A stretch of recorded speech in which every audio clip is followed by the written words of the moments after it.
Председателот на Судскиот совет Зоран Караджовски не е вознемирен од ултиматумот на судските полицајци и службеници кои бараат до 31 јануари да им се исплата 35% додаток на плата, а во спротивно штрајк. Пари нема, вели Караджовски, кој што денеска со поддршка од членовите на Судскиот совет ги усвоија правилниците за исплата на додатоците за судиите и судската служба. Никој да нема претензии дека секој месец како ќе стигне согласност од министерот за финансии, секој судија и судски службеник ќе добива 35%. Тоа нема пари.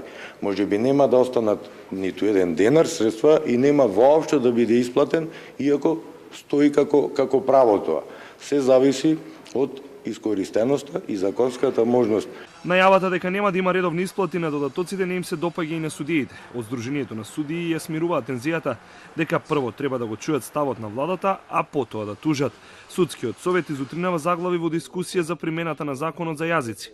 Дел од членовите побара негова итна имплементација и нови вработувања на преведувачи.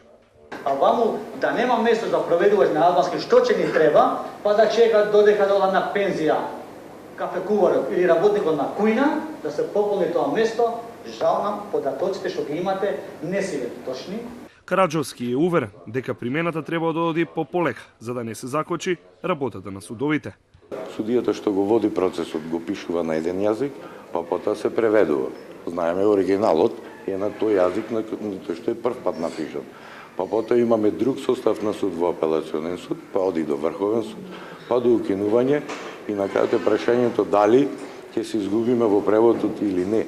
А Деми побара наредната седница материјалите и поканата да им стасаат на албански јазик, на што председателот Караджовски рече дека ќе го почитува уставот и законите, дека ќе ја пробени и таблата на влезот, а судски совет ќе биде испишано и на албански и на англиски јазик.